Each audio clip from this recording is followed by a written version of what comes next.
I've just come from the house of someone who had been killed by a tiger. ഞാനിപ്പോൾ ഒരു മനുഷ്യൻ കടുവയുടെ ആക്രമണത്തിൽ കൊല്ലപ്പെട്ട ഒരു മനുഷ്യന്റെ വീട്ടിൽ പോയിട്ടാണ് വരുന്നത്. I met his wife, his 2 daughters and his little son. ഞാൻ അദ്ദേഹത്തിന്റെ ഭാര്യയെ കണ്ടു, അദ്ദേഹത്തിന്റെ 2 പെൺമക്കളെ കണ്ടു, ഒരു ചെറു കുട്ടിയെയും ഞാൻ കാണുകയുണ്ടായി. One of the big problems you are facing is the human animal conflict. നിങ്ങൾ അനുഭവിക്കുന്ന ഏറ്റവും പ്രധാനപ്പെട്ട വിഷയങ്ങളിലൊന്ന് മനുഷ്യ വന്യജീവി സംഘർഷമാണ്. I can understand how upsetting this is for you when you work hard to cultivate your crops and due to this problem the crops are destroyed, lives are destroyed, livelihoods are destroyed. എനിക്ക് കൃത്യമായിട്ട് മനസ്സിലാക്കാൻ കഴിയുന്നുണ്ട്. നിങ്ങളുടെ കൃഷിയിടങ്ങൾ നിങ്ങൾ വളർത്തിക്കൊണ്ടുവരുന്നു, അവിടെ കൃഷി ചെയ്തു വരുമ്പോൾ ഈ വന്യമൃഗ ആക്രമണത്തിൽ ആ കൃഷി നഷ്ടപ്പെടുന്നു, നിങ്ങളുടെ ജീവനുകൾ നഷ്ടപ്പെടുന്നു.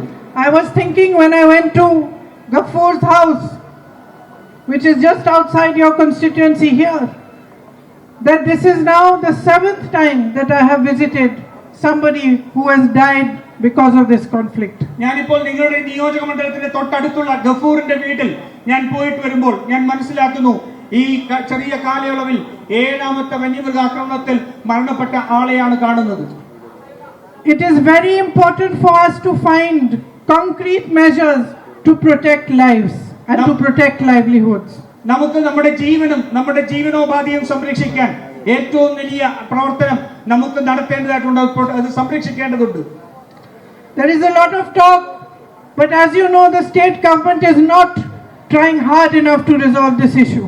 ഒട്ടേറെ സംസാരം നമ്മൾ കേൾക്കുന്നുണ്ട്, പക്ഷെ ഞാൻ പറയട്ടെ, സംസ്ഥാന സർക്കാർ ഇത് പ്രതിരോധിക്കുന്നതിൽ വേണ്ടത്ര ശ്രദ്ധ ചെലുത്തുന്നില്ല, ചെയ്യുന്നില്ല. It was deeply disturbing to know about Anantu who was electrocuted by an illegal electrical fence near Nilambur.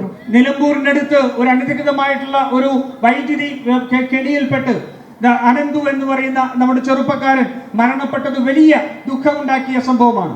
My heart goes out to his family. I hope Shanu Vijay and Yadu Krishnan who were injured in the same incident are better now. ഞാൻ അവരെ ഹൃദയത്തോട് ചേർത്ത് വെക്കുന്നു. ആ അപകടത്തിൽ പരിക്കേറ്റ ഷാനു വിജയനും അതുപോലെ തന്നെ യദു കൃഷ്ണനും വേഗം സുഖം പ്രാപിക്കട്ടെ എന്ന് ഞാൻ ആശിക്കുന്നു.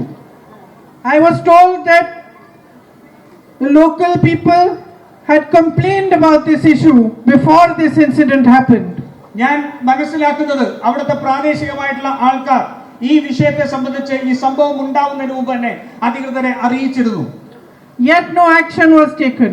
പക്ഷേ എന്നിട്ടും യാതൊരു നടപടിയും ഉണ്ടായിരുന്നില്ല. So it's very important that we all work together to put in proper systems to protect lives.